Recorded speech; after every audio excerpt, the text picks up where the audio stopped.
Hi, I'm Davina from Richard Peacher Optometrists. I'm an owner and optometrist at the practice in Littleover. We've been here for many decades delivering innovative eye care for you and your family. At the moment, myopia isn't widely known in terms of awareness campaigns around what you can do for your family.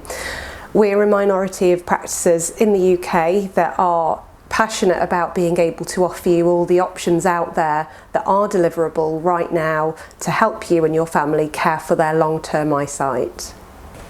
Myopia is the technical term for short-sightedness, which means that the distance vision appears blurry. It typically occurs in sort of young childhood, between about the ages of 6 or 7 years old, but it can also occur later on in late teens. Typical symptoms that might indicate a child perhaps is short-sighted is that they're sort of squinting either at the television, or maybe they mention that the board at schools is becoming blurry, and it may even be possible that the teachers pick up on that they're falling behind with their schoolwork. Myopia is associated with the growth of the eye, the physical length of the eye from the front to the back, and that's known as axial length. Until now, not a lot has been able to be done in terms of managing or controlling axial length, but now there are some treatment options which we can offer to intervene with potential growth of the eye. So the eye grows and myopia progresses. We use this instrument, the Myopia Expert 700, to actually physically measure the length of the eye really quickly and easily, and we repeatedly keep taking those measurements so that we can actually monitor eye length growth. If you decide to go for intervention methods like spectacles or contact lenses, then once you're on those treatment plans, you can actually continue to have these measurements taken, and we hope to find that by monitoring and measuring eye length growth, we should hopefully find that there's an impact on the rate of growth of the eye. That in turn should lead to a slower rate of myopia progressing. Some people have been asking, is there a need to be concerned about myopia? It is a fact that myopia is increasing rapidly throughout the world, and it's been estimated that by 2050 half the world's population will be myopic. It also is agreed in the eye health world that there is no safe level of myopia. Myopia can be associated with an increase of eye problems later in life. This includes cataracts, retinal detachment and myopic macular degeneration. Therefore, it makes complete sense to act early to safeguard a good level of vision throughout a person's life. By limiting the growth of the eye, reducing the axial length, this in turn reduces the amount of myopia, even if it's by a small amount.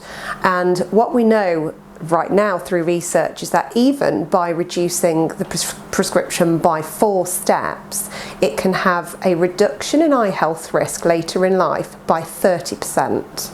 We often get asked about what can I do, or what makes it more likely that my child will be short-sighted or develop short-sightedness. One of those things is family history. So if a child has 1 or 2 short-sighted parents, the likelihood is higher, and higher even if there are 2 short-sighted parents as opposed to 1.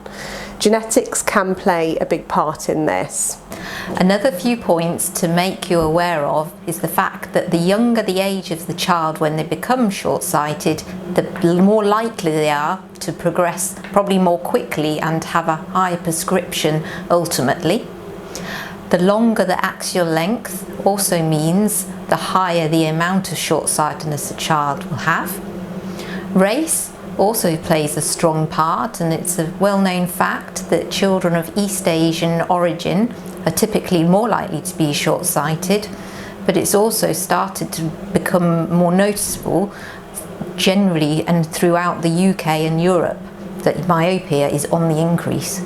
We get asked about what options are available to treat myopia, and we like to advise on a full, complete picture on what you can do. So there are lifestyle adaptations that you can make, and these involve having a healthy visual diet.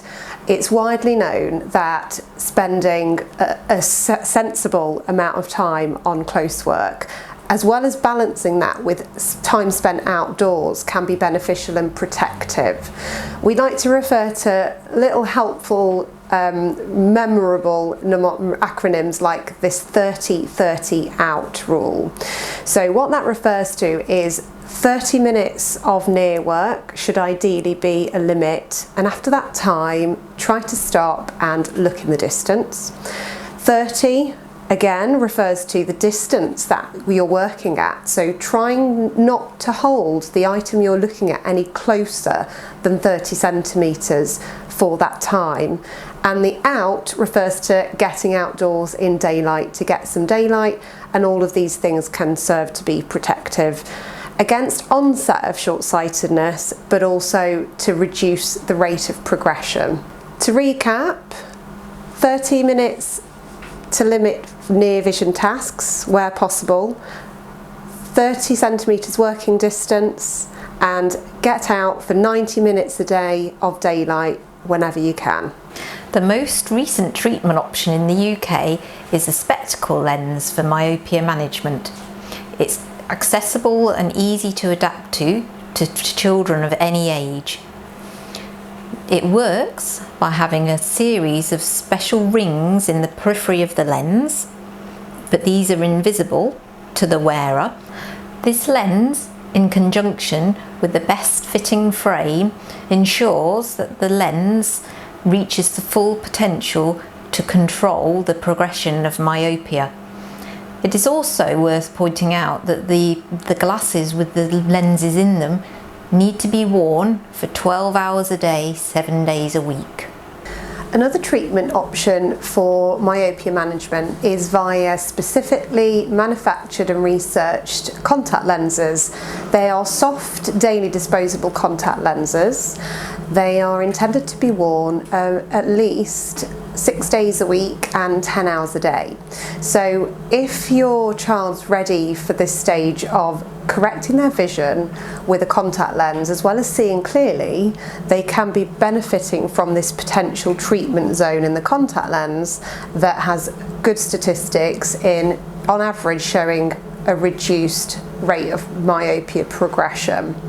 We teach children every step of the way to learn how to handle their contact lenses, from popping them in, taking them out, looking after them and being independent and confident in knowing what to do and knowing what not to do. So when the advice is followed, contact lenses pose a really low risk option as long as those procedures are followed correctly, and we do teach them every step of the way. Another more long-standing treatment is orthokeratology. It's not something that we currently offer in practice, but we are on the way to doing it, so watch this space. And what this involves are hard contact lenses that a child wears overnight while they're sleeping, which physically changes the shape of the cornea so that during the day they have clear sight without any contact lenses or any spectacles. It is worth mentioning that none of the treatment options that have been talked about can reverse nor completely stop the progression of myopia, but there is strong evidence to prove that they can effectively slow down the progression of myopia, which in turn will have long-term benefits for eye health for future generations. We thought we'd share some common questions that we get asked. Firstly, will my child still need to wear glasses or contact lenses after myopia management treatment has stopped? And the answer is yes, most likely. But the benefit will be that the lenses will be thinner because the prescription is lower, and therefore their glasses will be lighter and more comfortable to wear. Plus, it's also worth highlighting that the overall benefits of eye health in the future is also a clear advantage. We also get asked whether myopia management is safe, And in short, the answer is yes. The risks that can be involved sometimes associate with contact lens risks that come with any contact lens wear. And to reduce the likelihood of that happening, for example, eye infections or trouble with contact lens wear, we do teach your child step by step what to look out for and how to correctly look after their contact lens eye health and hygiene. The risks that are posed with any myopia management treatment are also heavily outweighed by the benefits of long-term eye health later in life. Another common question asked is, at what age can a child cease myopia management? The fact is that most children will have stopped growing, that means their eye will have stopped growing, by the age of 18, but there is still a slim chance that growth can continue into early 20s.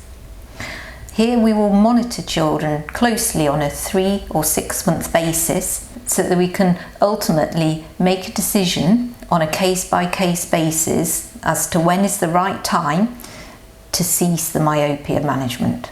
It's our passion to be able to look after you and your children's eye care and eye health, and as parents ourselves, we really want to be able to offer you whatever we can to help your child's future eye health. We often get asked ourselves whether it's something that we would do if our children were short-sighted, and in short, for me, the answer is yes.